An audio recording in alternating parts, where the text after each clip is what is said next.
cancer, there in Greek, there's a Porphyrius who said, therefore, two gates. There are two gates, Cancer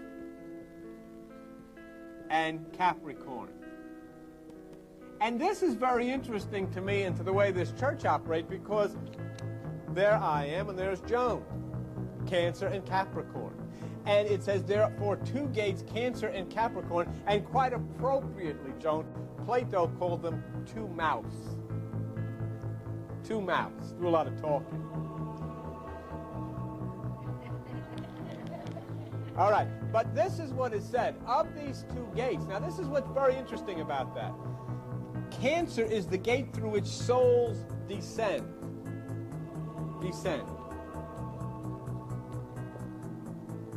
To mean that this gate is where one would drop into the deep realms of spirit. Capricorn is the gate by which they ascend and exchange material for a divine condition. In other words, and so many of you have seen that happen. You have come here, you have heard this word, you have read it in the Bible, you have heard the mysticism, you enter into meditation, that I'm able to guide you in that way. When you see me then walk off this platform, you know I'm absolutely worthless. My spiritual expertise, if it's any, is bounded by these little things. Once I come off of here, I can do nothing. But you've seen that after maybe you have taken what I've been able to share with you out of mysticism and spirit and go to her, she is able to help you use these principles and raise yourself up out of the pits of the carnal condition that was oppressing you, out of that into a divine condition. And that's really very exciting for both of us to see that this indeed, there is a tremendous ancient relationship of what you want to call it the two mouths, or the two gates, that which descends down into the realms of deep spirit, and then Capricorn, which brings you up and allows this divine touch to manifest in your life. It's a beautiful thing.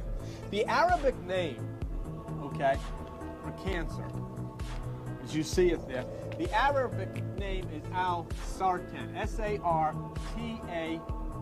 S-A-R-T-A-N, and it means who holds, H-O-L-D-S. And of course, all you have to do is look at the picture of the sign, and you can see, you know, a crab does just exactly that. It hangs on. It holds, okay? The Greek is karkinos, K-A-R-K-I-N-O-S, which means holding. And in Latin, in Latin, the word Cancer means holding. It holds on. And the crab holds on tight. Take a look at the sign, if you would. The constellation. In the center of it, there's a bright cluster of stars called Praesepe, P-R-A-E-S-E-P-E. Do you see that right in the center? That means a multitude. A multitude. The brightest star, and you'll see that in the tail to the right side, is Tergmine, T-E-R-G-M-I-N-E, and again it means that same thing. It means holding on. Holding on.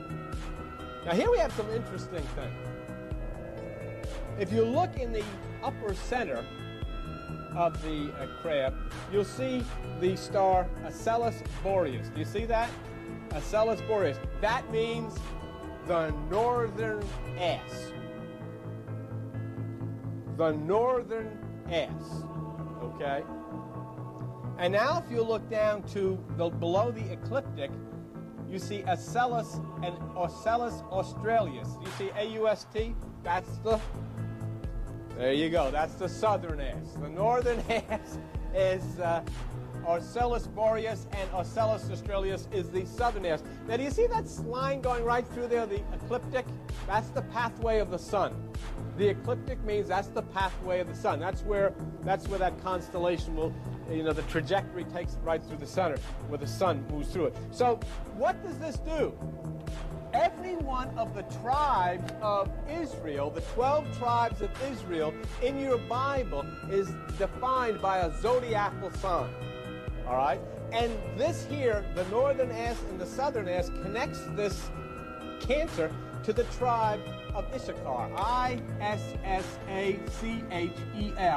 And I'll show you how. If you look in the book of Genesis in your Bible on page 44, in those little Bibles, Genesis 49, verse 14. I'll show you something. Genesis 49 and verse 14. And now you'll see how Jacob, and this is how Jacob and the Bible names the 12 tribes after each of the signs of the zodiac. In this particular one, Genesis 49 verse 14, Issachar is a strong ass couching down between two burdens. You see it? Okay. And there is the identity of the tribe of Issachar with the zodiacal sign Cancer. Jesus Christ, of the tribe of Judah, is Leo, which is the lion. And all of these different tribes are so associated. You know, it's a very amazing thing. Of course, contemporary Christianity is so feeble anymore that, you know, they're reduced to a Bible and, you know, holding one another's hands. But in the ancient times, in the early churches, the ceilings of many of the ceilings of the original Christian churches were decorated with the 12 signs of the zodiac. And in fact, I guess it was Michelangelo who painted the Last Supper. Would that be right? Or was that Da Vinci? Da Vinci. Da Vinci was an astrologer. Da Vinci was an astrologer. And the Last Supper was painted by the signs of the zodiac, and the eighth person from the left, which was the eighth sign, was Judas, which was Scorpio. And it was the Son, Jesus Christ, surrounded by the 12 signs. And the eighth from the left was Scorpio, Judas. And what's wrong with knowing that? It's not going to hurt you to know that. It's a fact. It's a fact. Okay. Now, anyhow, there you have the tribe of Issachar. So what do we have if we take a look at this crab or this constellation? We have the crab holding on tightly to what? I'll tell you something. You look at me, and it's a perfect hold. I will do that. I will hang on by the throat, you know. And what I do, and I have been, there's been many times in this ministry when many people would have run, and I was very tempted to. And then when I said, hey, I am, because, you know, people call you names and all this stuff happens, and, you know, you're an outcast, you're a cult leader, you sacrifice cats, you do all this stuff. And then you figure, oh, man, I'm getting out of here. But that's not my nature. You know, I just will say, doggone it, I'm going to hang on to this thing until I'm either dead hanging on or I make the point. And unfortunately, sometimes in a negative way, I do the same thing. Joan can tell you. Sometimes I sulk. Hard to believe? It's true. I know that I'm wrong. I know what I've done is a terrible mess. I know I've screwed something up, but I am not going to admit nothing. I'm going to hang on to this insanity that I've got cooked up until I get somebody to apologize to me. You know what I mean? That's the way it is. And I hear you laughing and giggling, and I see some of you with a sly smile saying, yeah, I know exactly what you mean, because I'd do the same thing. But what happens if the crab will let go of his emotions, his stubbornness, his flesh, his physical desire? What happens if suddenly, you ever see that crab? You know, we were in a Chinese restaurant over with Bob and Ray a couple of weeks ago. I don't know, somebody I believe was there. They brought a live crab out, you know, and the crab grabbed onto the spoon and was just hanging on tight, wouldn't let go. Say, this is the case of Christianity today. I mean, here they say Jesus Christ is coming back to be seen, Bill. That's the basis of, that's the foundation of their religion, the second coming of Jesus Christ to be seen. And Jesus Christ in Luke 17:20 said, oh, wait a minute. The kingdom comes not with observation, it's in you. Why don't they let go of their tradition and say, hey, wait a minute, we screwed it up. We didn't pay attention to the guy that's leading this thing. He's saying, no, that's not the way I'm coming back. I'm coming back inside of you because the kingdom does not come with observation. Luke 17:20. That's the foundation of the whole operation.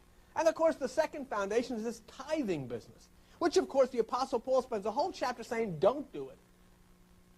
But they can't let go. But if they would let go, then they'd be off your back, out of your wallet. Oh, sure, a lot of the big cathedrals would come crumbling down, and they'd have to come into basements and do it. But all of a sudden, they would have a real Christ-centered, Buddha-centered, Krishna-centered, oneness-centered, God-centered world. They can't do it because they have to hold on. You know, it's an awfully tough thing to break your traditions or to give up on your ego. Once you've committed yourself to something, you know what it's like to say, I've changed my mind, this isn't right.